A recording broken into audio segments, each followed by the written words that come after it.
সঙ্গী আপনাদেরকে অনুরোধ করছি, পিনাকিদা আপনাকে অনুরোধ করছি মঞ্চের উপরে আসতে। অসহ্য গরম যদিও।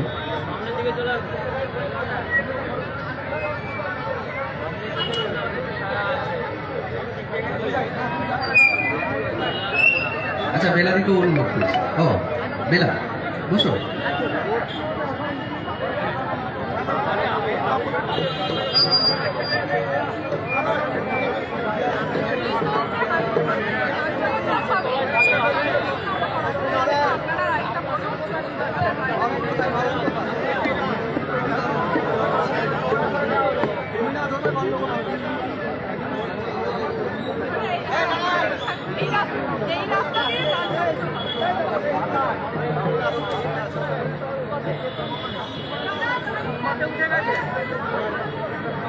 স্লোগানটি প্রস্তুত হবে আর বসতে হবে, কিন্তু সবাই দাঁড়িয়ে গেলে হবে না, বসে যান। বাঁ সাইডে যারা আছেন এরকম দাঁড়িয়ে গেলে সামনে হবে না।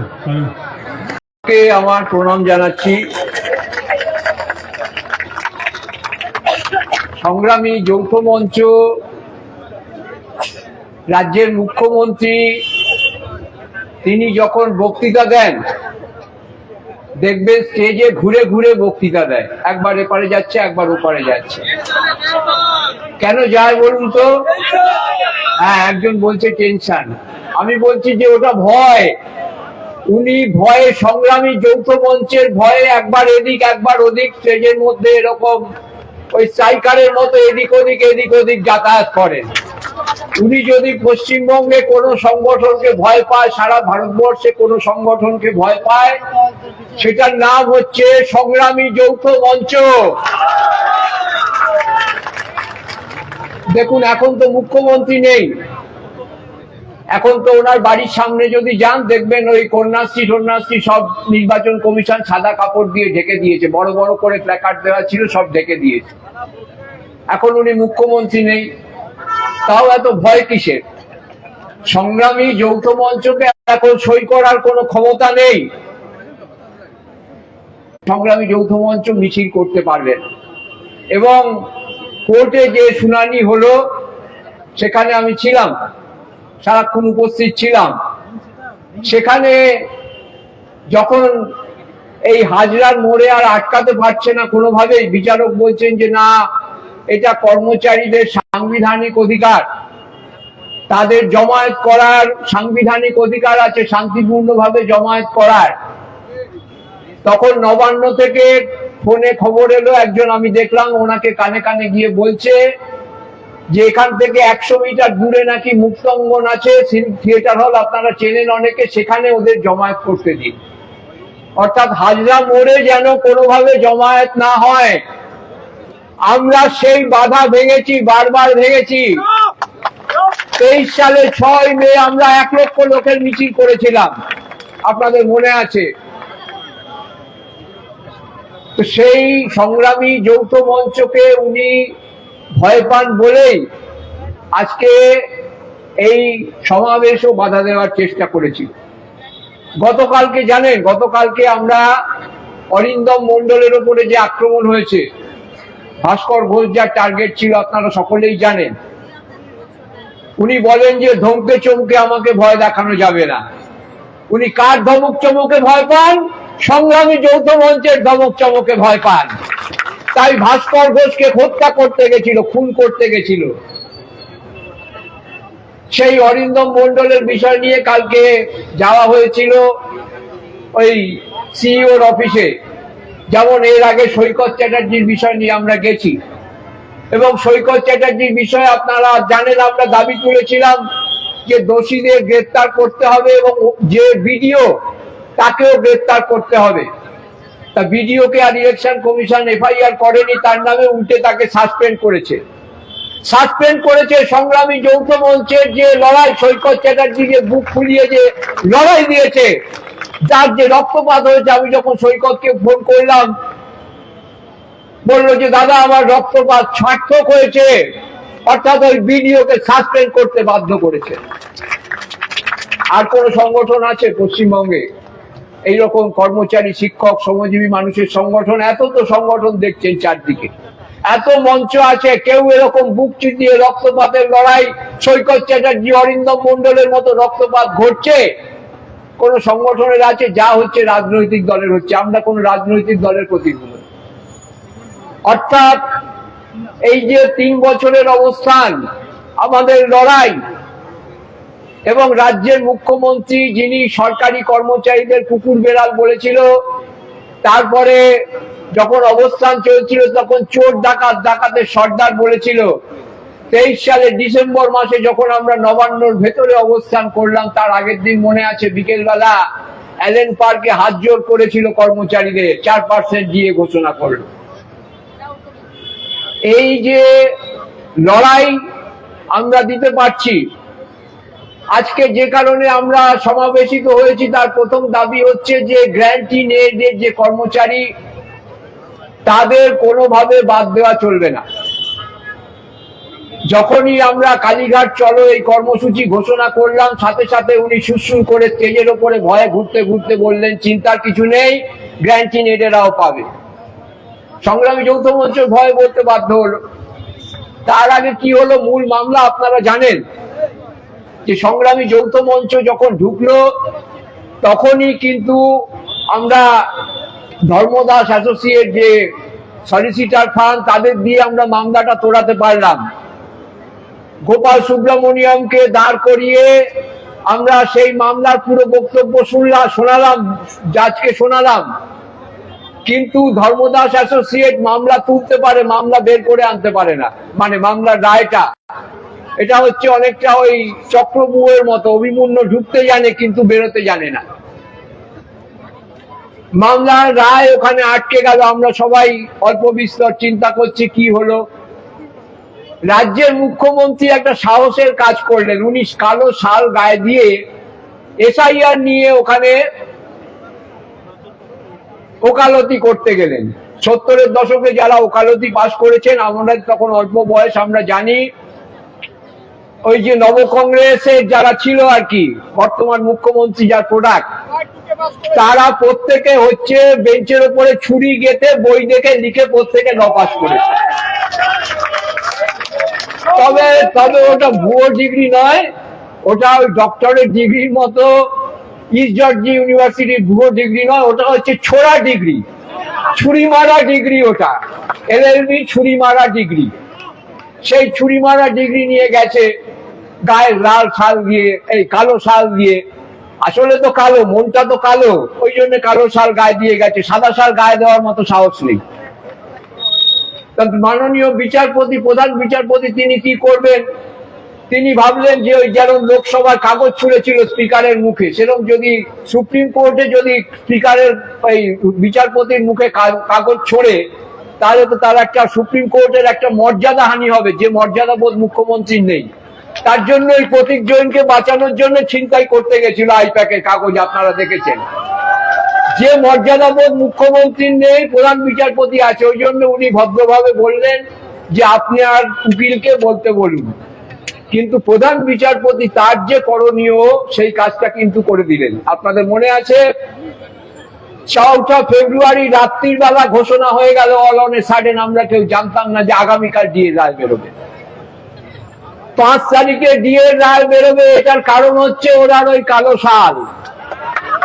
ওনার ওই কালো শাল দেখে বিচারপতি সাথে সাথে ওনার শাল বলবো নাকি জানি না, ওনাকে শাল ঠেলে দিলেন, ডিএর শাল ওনাকে ঠেলে দিলেন, এবং 5 ফেব্রুয়ারি ঘোষণা হয়ে গেল।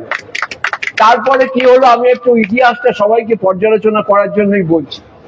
তারপরে সব শুনছান চুপচাপ, উনি সুপ্রিম কোর্ট মানে না, সংবিধান মানে না। সংগ্রামী যৌথ মঞ্চ কি করলো, সব সংগঠন, যৌথ মঞ্চ, কর্মচারী পরিষদ সবাই মিলে ধর্মতলা ডরিনা ক্রসিং অচল করে দিল, মনে আছে আপনাদের।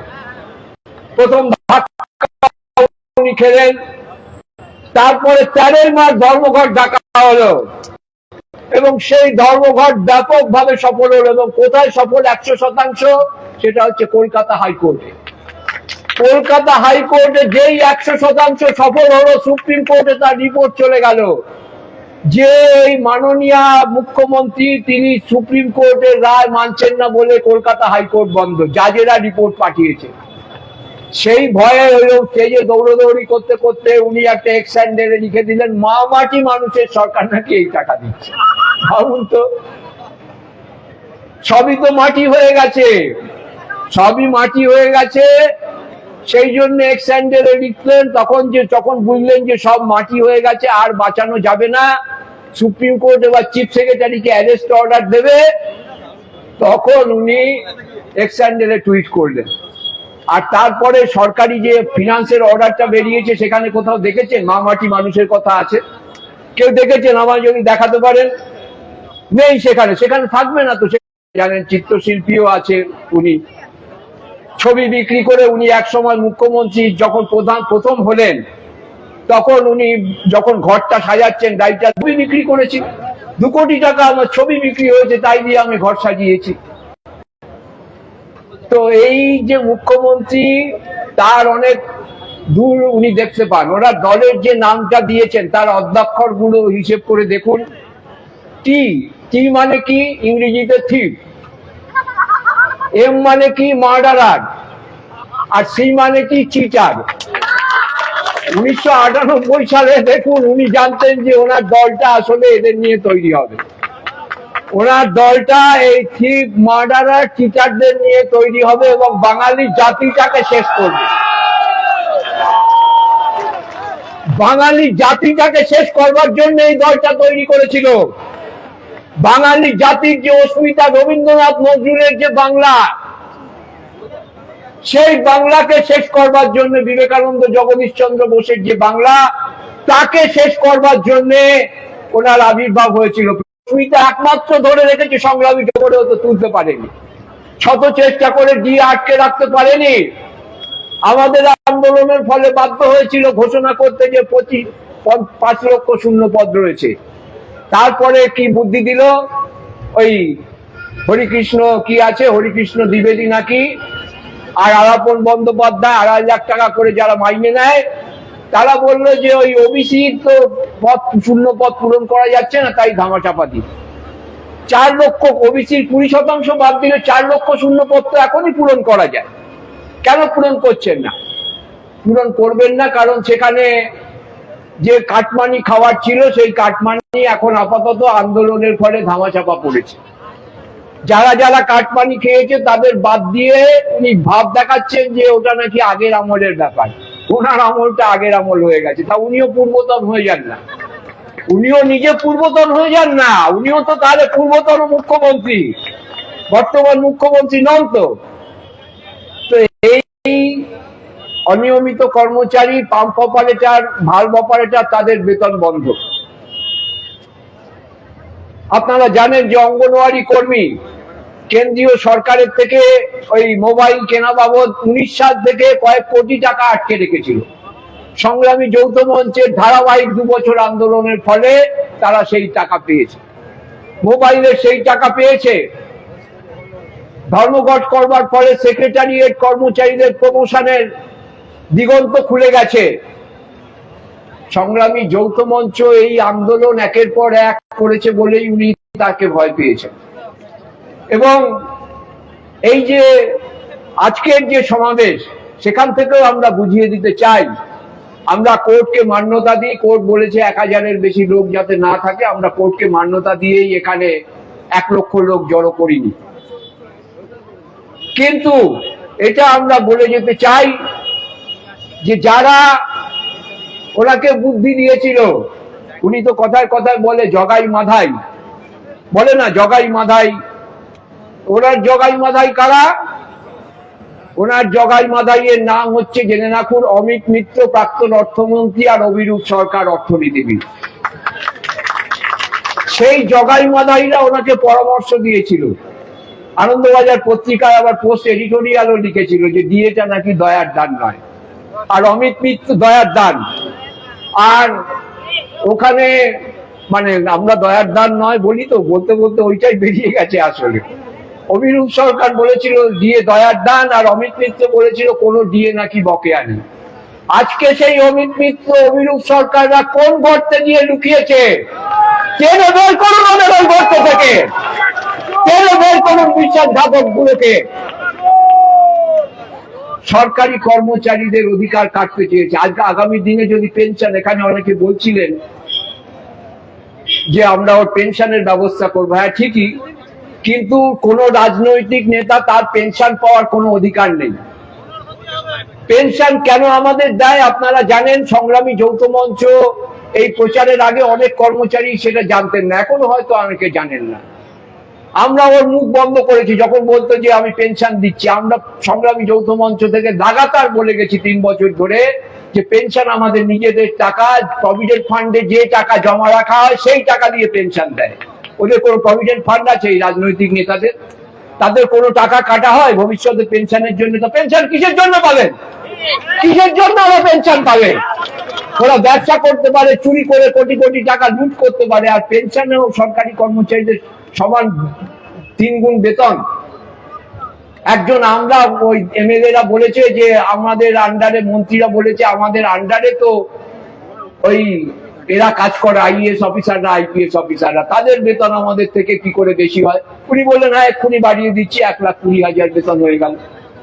8,000 থেকে 1,20,000। কোন সরকারি কর্মচারী শিক্ষকের এই বেতন বেড়েছে?